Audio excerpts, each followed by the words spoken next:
Welcome back to my channel. This is The Right Property, where I bring you information before deals.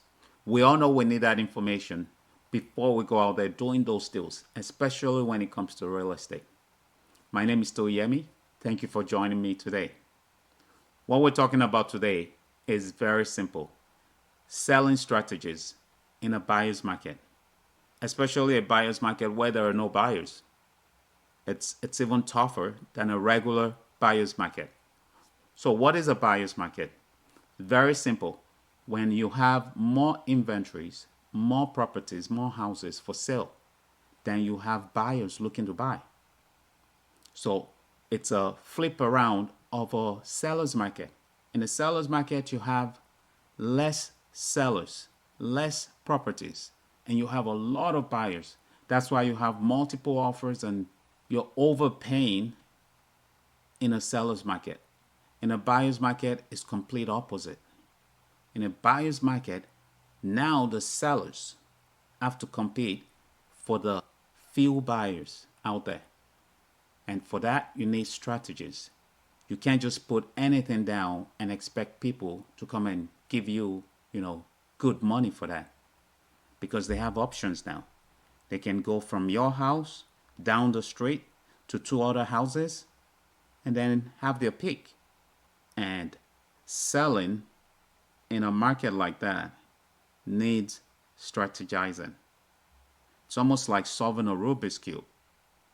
When you do it the first time, before you get to the solution, you actually see the solution.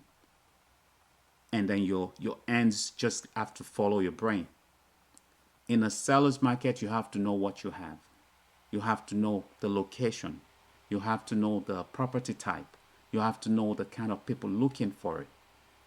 And you're not just relying on putting it on the MLS. You have to go out there and use your network. So all these strategies, I'm going to run about 5 or 6 of them through for you.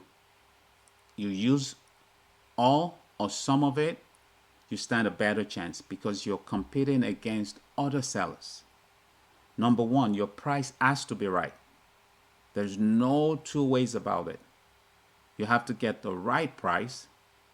Maybe you lower it so that more eyes can see it if you're looking to get a lot of people engaged. In real estate, the more eyes sees your property, the better your chances of getting a good price or even selling. So you might want to start at a lower price, and then if it doesn't pan out, maybe you now go to your real asking price.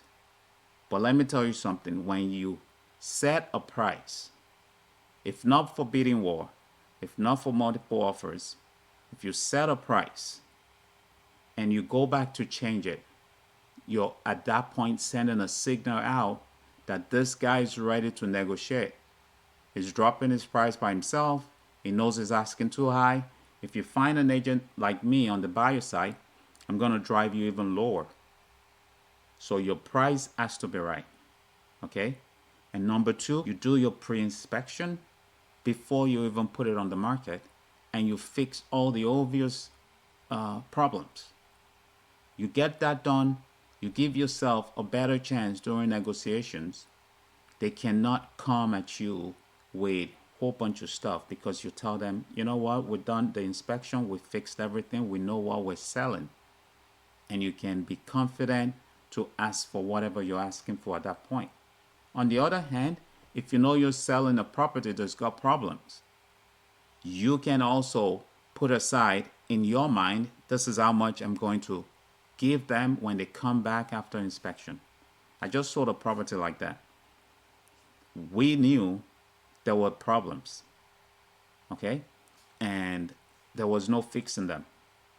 I knew they were going to do inspection, and I knew how much they were going to get back.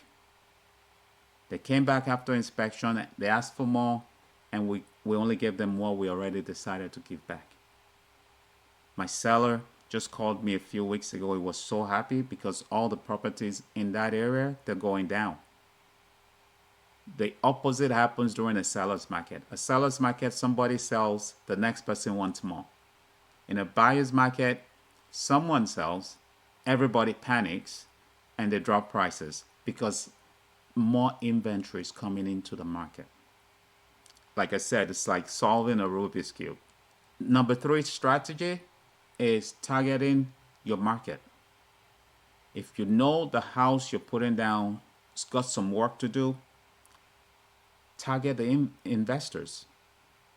If you know the property you're putting down is good for like first time home buyers, target the first time home buyers in your marketing, in your description. Let people out there know this, I believe, belongs to you, and they'll come check it out. All right. You also want to have some incentives for buyers. What kind of incentives can you have for buyers? This is where you drop in something like seller take back. You know the bank's interest rate is high. You know they may not get that money. They love your house. Just put out a seller take back out there. Lower interest rate than the banks. You give them the chance to consider buying from you. All right? You don't want to see interested party walking away. That's not a good selling strategy. Just let them walk away. Another person will come. I'm telling you, there are fewer buyers in the market already. So if you have to incentivize, some people can pay off the condo fees for the year. If you're selling a condo, you can do many things. Sit with your agent, decide what you can give the seller back. And when sellers sees that, they'll be more interested and inclined to buy from you than to walk away. And like I said from the beginning, your personal network, you want to dig into that. Don't just leave it on the MLS. You want to call people up, have lunch with them, have breakfast with them, talk about this property you have, and you may be amazed. If they're not the ones buying, they may even know someone that's ready to buy. But the main thing I'll tell you is the price. You get the price right from the beginning, you sell. Because number one issue for buyers, most of the time, the number one issue is the price. The price and the location usually will sell your property. And then the quality of your property. So the price, the location, and the quality of your property, those are the three main ingredients that will either let you succeed with these strategies or not. If you have any other strategies you know about that may help sellers out there sell in this buyer's market, please drop a comment. If you have friends that are selling, please share the videos to them. And if you've not yet subscribed to this channel, please subscribe, because that's all I do on this channel. I'm looking out for you, because all I want to do on this channel is see you at the top.